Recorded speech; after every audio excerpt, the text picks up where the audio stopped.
Hey everybody, it's me Andrew. Get out into nature and tune in for yourself. Resonate with the Earth's electromagnetic field via 432 Hertz, the universal frequency. So today I'm gonna go over Rudraksha, what these are, and the spiritual significance, benefit of the Rudraksha, right?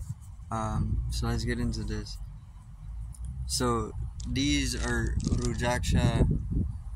These are pretty much seedlings or just seeds, right, of a specific type of fruit. The fruit, it kind of resembles a blueberry, and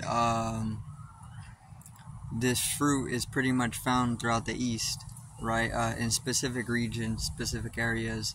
Um, these are supposed to come from the Himalayan region or area. And it's a fruit, right? It's a fruit with a very big seed, and it's a blue fruit. It looks like a blueberry, and this fruit was supposed to be loved by Shiva, right? Which is the Hindu god of destruction, or the Hindu god. Um, so I'm sure that you can find various different. You can find Shiva eating the fruit, right? But you're definitely going to be able to find Shiva wearing the Rudraksha seed itself, because of its spiritual benefit. So it's been traditionalized to wear the seed to be able to go into states of meditation, because the fruit itself and the seed along with the fruit, obviously the seed holds a lot of the fruit's memory, because the seed is the core of the fruit, and the core of the fruit is pretty much still holding the torus field, or the gravitational field, the electromagnetic field. In the gravitational field of the fruit, the memories are still intact, so we can connect with ourself through the fruit or through the seed, right? So if they're eating if this was a fruit that Shiva loved, um, and survived off of, you know, maybe in its more pristine state, because this is a little farther back, you know, when Shiva was obviously would be eating these things. Rudraksha, I'm gonna try some whenever I can, see how they are. But anyway, the seed is where the electromagnetic form is. The gravitational field holds the memories, and the memories can obviously be picked up on by our body. And if we're infusing somatically the memories into our structure, then we can obviously share experience with Shiva through wearing the seeds, and infusing on that level of gravitational field, or electromagnetism, or consciousness, because this is all electromagnetism is. So these are known as prayer beads, and you get prayer beads if you want to fall into deeper states of prayer, if you want to fall into deeper states of meditation. I don't pray, but there's prayer taking place, which is a little paradoxical, to say that I don't pray, but there's definite prayer taking place, definite meditation taking place as well, right? So the way that these are supposed to help you, they're supposed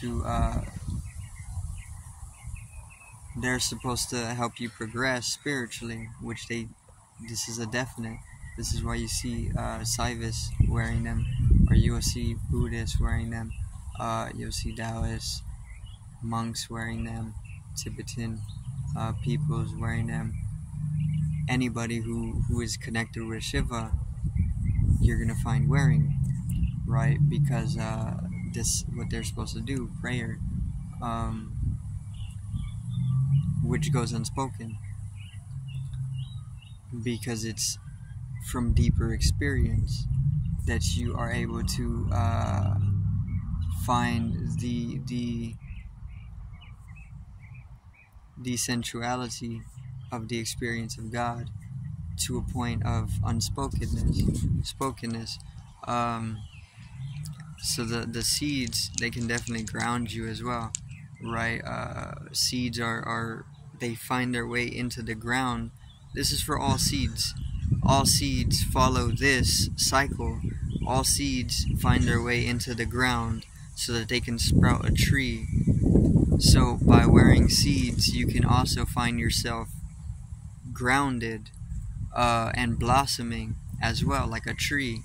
But it doesn't have to be within the life cycle of the actual seed, because once again, if you take it back to the quantum level, the gravitational field, and the memories that are held intact by the gravitational field, the moment that you take up those memories, not of just people who are eating the fruit itself and whatever practice or level of consciousness they're on that you can pick up on, but the tree itself, you can infuse with the nutrients of the root systems of this specific tree, and it can affect your dreams in that way, because these are deeply rooted trees. Not only that, but these root systems of the Rudraksha tree are connected with other trees, and this connects you to the globe on that level.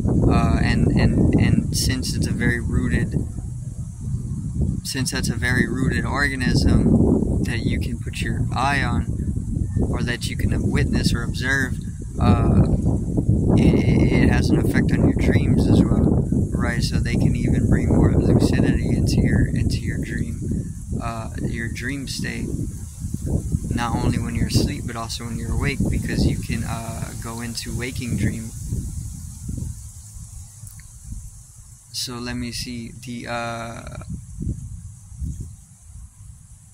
blossoming of the tree itself. So the seeds follow the cycle of going into the ground and becoming trees, right? They still follow this cycle if you're wearing them, but it happens on a different level. It happens more on an astral level, or maybe even an ethereal level, but I would say more of an astral level. So there's definite grounding that is still gravitated towards, because the seeds are still cycling in what they've already memorized in their bodily composition, which is to go into the ground. So once you start infusing with the seeds, you find yourself more grounded and more you find more rootedness to the earth itself. And then obviously after some time of grounding yourself in accordance with the seed, you find sproutlings of let's say different ideas, right? Because the seed itself isn't taking sprout, but through you it's taking another type of sprout.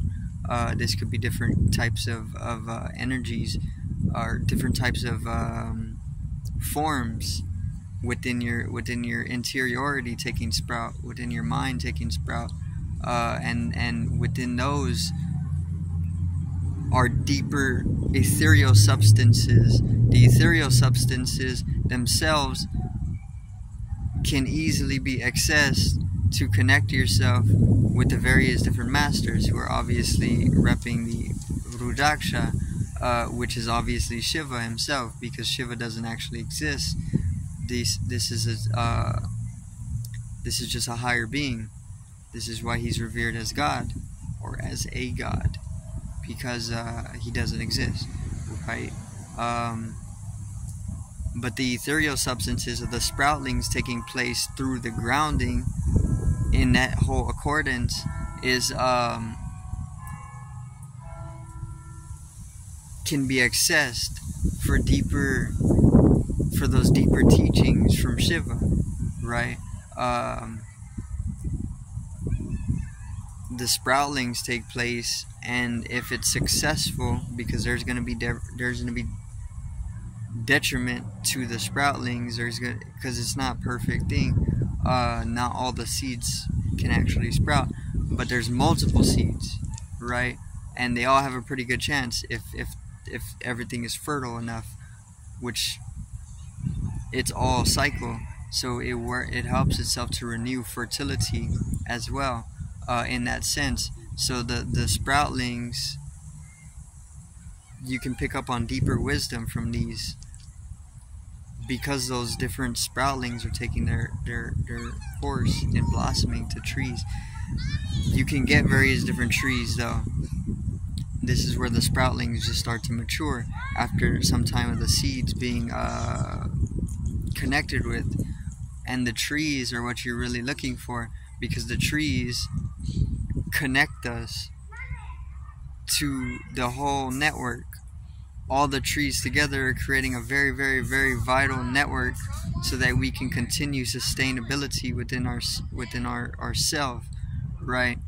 So you're really looking towards the tree. The tree is where all the wisdom is, where the wisdom peaks in its growth, and great sense of unity can definitely be founded within that. And then the fruits, the fruits of fruits of consciousness start to blossom after the tree has been grown in some time. The fruits, you're also looking towards the fruits of whatever it is that you're devoting, the fruits of the devotion, right? The devotion is just to Shiva, or just to Rudraksha itself, or the spirit of nature, or even the spirit of dissolution into absolute nothingness, non-existence, and pure states of consciousness, which are all just fruits, which you can consume, you can give to other people. You can obviously you can actually consume the fruit too, because it's an ethereal substance that's blossoming within your being on a level which is not necessarily in your understanding all the time, because you're not taught this way in school systems or any sense, because of poverty, not in a material sense, poverty in a spiritual sense. But you can be taught by the universe. The universe is obviously the higher teacher, but once again, you just need to connect yourself with the universe. Otherwise, you remain disconnected from the teaching, which in itself is another teaching, because you can always create circuitries, which involves going in waves, right, or wave function. But you consume the fruit that blossom from the tree of the metaphorical or metaphysical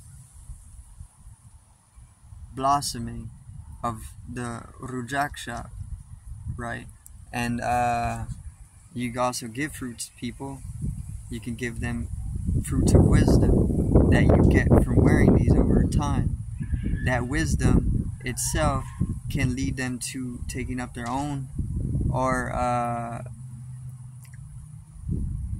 expansion, nourishment, because that's what a fruit does. It nourishes you.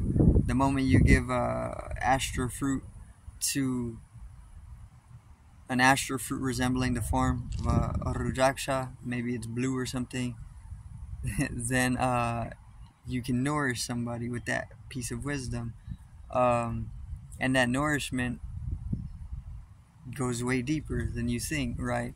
Especially in spiritual starvation. I mean, the man's fed, you can see that, but he's not fed at all. And he's sick, right? So you give him fruit. You give him a piece of fruit, and you could just throw fruit out for free. You don't need anything back, because these are free fruit. This is what nature grows for the taking. Nature's code is to make sure that another tree gets grown, right? So that it stays in profit. Even whenever it's lost in profit, it's still within profit. So the fruits can be given, and these fruits also contain a very small um, possibility to have that same sprout take place without necessarily having to wear the seeds themselves, and even grounding, right? It just depends on the level of fertility within another organism. But yeah, Rudraksha are pretty much prayer beads. I mean, you can go deeper with it, you can go as deep as you want to go with it. You can keep it very, very simple. That's the essence of prayer, till it deepens itself to an unspokenness, and then it easily falls into deeper states of meditation. And then this is synonymous with death itself. Um, Finding the alignment, though, you find alignment easily by wearing these. So yeah, Rudraksha, pretty much worn by Shiva. Shiva, I am he. I am Shiva. Um, Shiva Shakti, it helps with the whole alignment, the whole union of energy. Feminine polarity, masculine polarity, Shiva Shakti, and then conjoining them in Namaskar, right, where you just conjoin the hands together at the palm. So this hand and my left hand together to bow is the closing of the circuit. The moment you close the circuit, your electromagnetic field blossoms in a specific way, coming from an overstanding or even the soul star or just the higher chakras. You can see various different cymatics taking place within the electromagnetic field.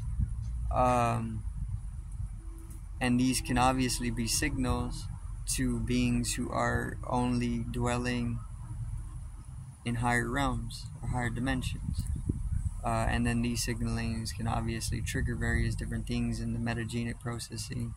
And then you can fall into transmutational efforts or responses if you're developed even further. And then this obviously has a chain reaction on the environment in the quantum field, on the quantum level, or subconscious level. And everything is pretty much flourishing. So that's gonna be it for today's video. I do thank everybody for watching once again. Peace out, one love, and have a